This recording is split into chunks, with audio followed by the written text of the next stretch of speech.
A lack of friends indicates that a person has many.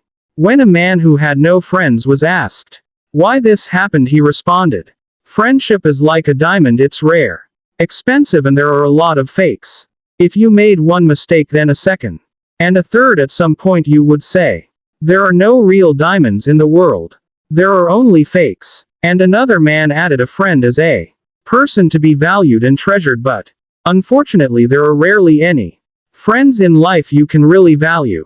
Haruki Murakami, in his book Norwegian Forest, also talks about this through the voices of his characters. "Do you like loneliness?" she asked, propping her cheeks with her hands. "Traveling alone, eating alone, sitting in a classroom apart from everyone else?" "I don't like being alone, I just don't make any extra acquaintances," I answered.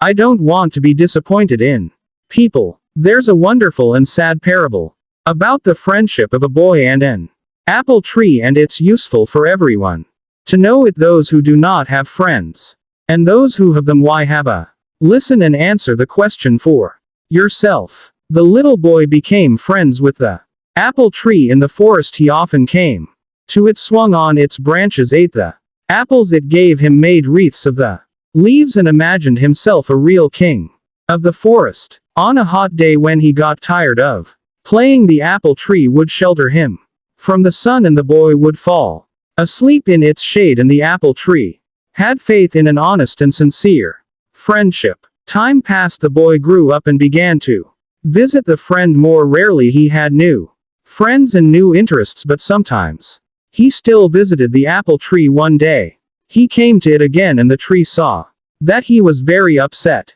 "What happened to you, my friend?" asked the apple tree, looking into his eyes. "Why do you no longer play with me? Do not swing on my branches. Do not imagine yourself a king. A king must have money, and I don't have any," the boy answered glumly. "Neither do you. But I have apples. Take them and sell them, then you will have money, and you will be my good and happy friend again."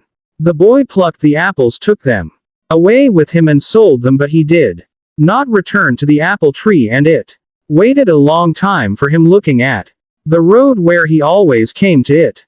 One day he did show up, and again was unhappy with life. "Why did you take so long to come?" the apple tree asked. "I have missed you because I have a lot of problems. Everyone has a family and children, and I can't have a family of my own because I don't have a home. What's the point of our friendship if you can't give me a home?" "I can," the apple tree replied. "Cut down my branches and build yourself whatever home you want, then you will be happy." Again, he cut off all its branches, went away, and built himself a house, and then married and enjoyed life until his old age without remembering his apple tree.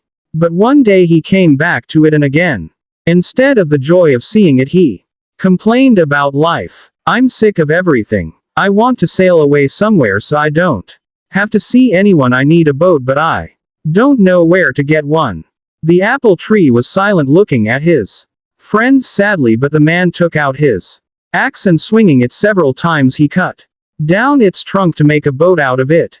And when he had succeeded, he left without even looking back at the poor, tortured stump left from his friend. Time passed. Frequent rains watered the apple tree stump. The sun warmed the ground around it. Wild animals sometimes climbed on it and rested, enjoying life. But the stump was not happy about anything. It no longer saw the meaning and what it used to value more than anything else in the world.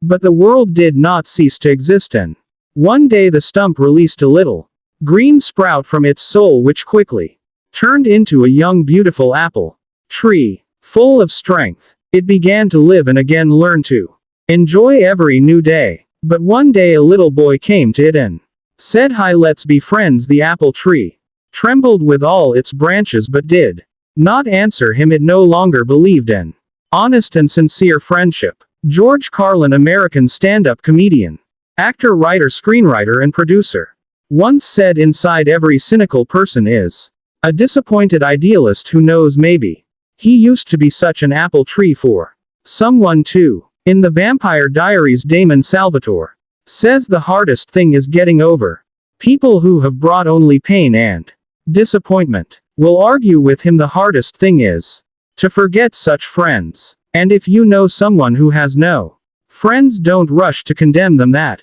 doesn't always mean they are bad themselves. Maybe they have been an apple tree for someone too often, and now they have simply stopped believing in honest and sincere friendship, and that's very sad. Isn't it? Not having friends shows that a person has many reasons not to trust people. Thank for watching. Please like and subscribe my YouTube channel.